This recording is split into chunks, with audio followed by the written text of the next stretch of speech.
Well, at the beginning of the school year, Pastor Greg asked me to speak in chapel. The theme, as you've probably noticed, is food. I eat food, I like food, but I hardly ever talk about food. I am, however, an English prof, and I know my way around a metaphor, so I'll throw in a few food metaphors to keep everything grounded, as it were. All right, so here's my story. 2 years ago, beginning of the summer, I'd kind of run out of steam. You know how you get, life gets a little stale and all that. Picking the same old humdrum items from the menu, staying alive but not particularly enjoying anything. Moments like that, tempted to put in for a sabbatical, go to Africa or do something. But I couldn't. So I'd quit smoking a couple years before, and I thought, this is my chance to see just how fast I can go on a bicycle, because I'd done this stuff for ages and ages, but I was smoking all the time. So I thought I'd get totally in shape, started doing 40, 50-mile rides a day. Once I got to 200 miles a week, I really started to see improvement, speed and endurance, and life was regaining its taste. One morning, July 10th, 2008, a day that I'll always remember, went out to do my San Marcos, New Braunfels, San Marcos loop. Rode through a quiet subdivision to avoid the traffic on Hunter Road. No traffic on the subdivision. I was rolling around 20 miles an hour, so just looking ahead, straight ahead of me, and I saw the minivan come out of the driveway just for a split second, just long enough to think, this is gonna hurt. And I smacked into it.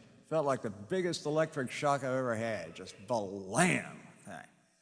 I tried to get up, because when you crash a bike, you generally try to get up and keep riding. That's when most people do that. But I couldn't even move my legs, so I thought, well, I'll just lie here on this comfortable asphalt for a while.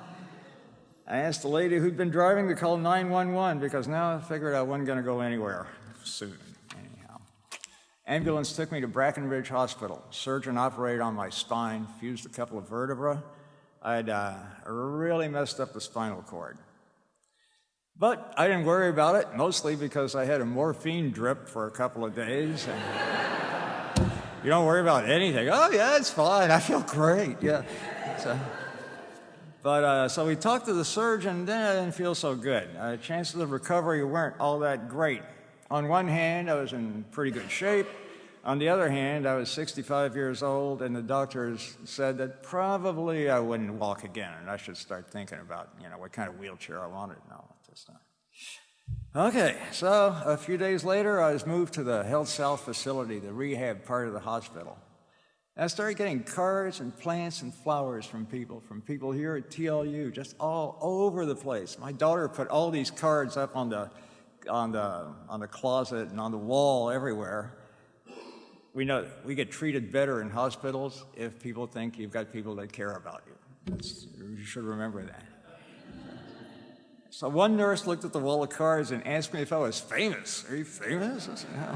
For about 2 city blocks wide, maybe.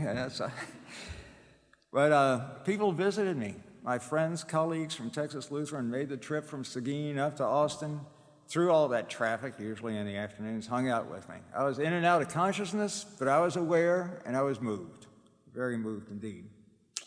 The lady who pulled out of her driveway without looking came to visit, and she broke into tears when she saw me. I really looked great. My face was all black and blue. It was very colorful, very colorful. And my daughter gave her a hard time. She even said, I just hope my dad can walk me down the aisle when I get married. Oh,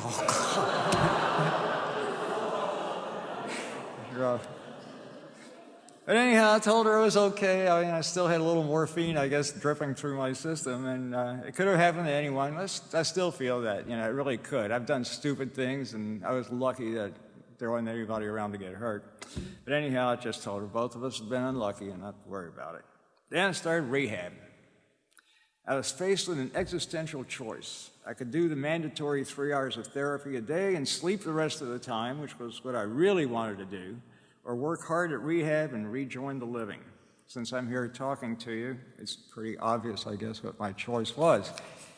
I learned how to slide from the bed into a wheelchair. They put a board on there, and you kind of scoot your butt over and kind of plop down into the wheelchair, and then you can start moving. Started doing physical and occupational therapy. Therapists, when I asked them to add a few hours to this stuff, were perfectly glad. Most of the patients just really resent doing therapy, and I can see why. But it was kind of hard. But my daughter visited every day, and she wasn't going to let me vegetate. Another food metaphor.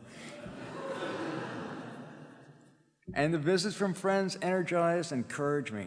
These people, friends and family, convinced me I was worth something, that I contributed something, that I should continue to do that. It might sound odd, but that kind of affirmation really doesn't come every day.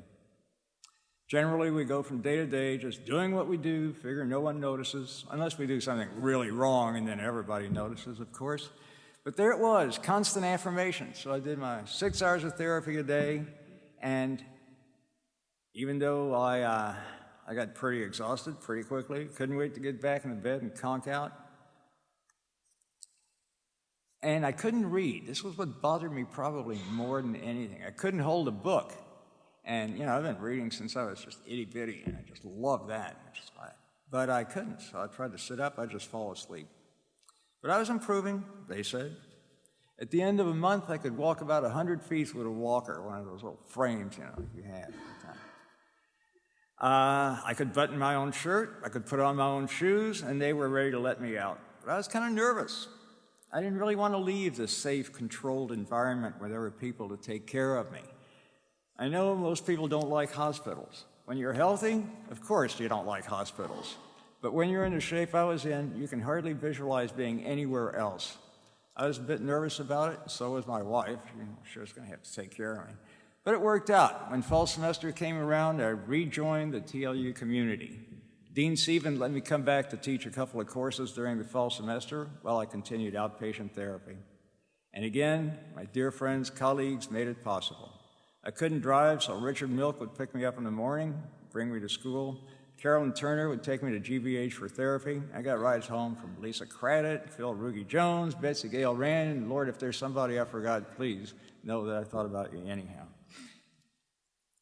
So I taught in the wheelchair for a while, then graduated to the walker, and eventually got around with a cane, which was good. I wanted to ride my bike, but my balance was totally compromised. I put the seat down on my mountain bike and got onto it and started to roll down the driveway and fell right over, just like it's perfect, like a cartoon. But they have wonderful things like tricycles, which are recumbent tricycles, high-performance tricycles, and I've got one of those. I started riding, started to build back up again. I enjoyed it a lot. More than ever. Enjoyed it so much, one day I was riding through a cloud of butterflies. I don't know if you remember that big plague of American snouts that we had. I was out on this nice little country road just sailing down a hill, and there was this cloud of butterflies around me. I was like, hello, it's a Walt Disney movie, it's terrific. So I laughed and all this, and boy, a butterfly flew right into my mouth, and here's where the food metaphor becomes literal. Yeah. Well, life is a feast, and I became aware of that because of this accident. It could have all been taken from me, but instead I was alive, I was out in the country, I was teaching, I was reading again, and I'd made a choice, for a choice had to be made. The love and warmth I felt from everyone reminded me that life was worth living, even if it was going to be a lot more difficult than it had been. Now for the metaphorical wrap-up. I had to choose between life in the hospital, or a constant metaphorical meal of mush, or the magnificent banquet of life. Thanks to y'all in this wonderful community, thanks to life, thanks to the guiding spirit, I made the right choice. One day, Carol Turner and I stopped at Kiro Java before therapy. A guy came up to me and said, "Pierre?" And it was a student from way back. He said when he saw this guy coming in with a walker and a great big grin on his face, he first thought, "Hey, that's Metereau." And then he thought, how can a guy so messed up look so happy? I hadn't been aware that I was grinning, but now I could give him an answer. One word, and I wish I'd thought of it then. Gratitude. Gratitude. Nothing makes you feel better than being grateful. Something I discovered because of that life-changing accident. And one more food metaphor. Since I ate the vegetables of therapy, I'm entitled to the dessert of gratitude. I'll never forget that. Thank you.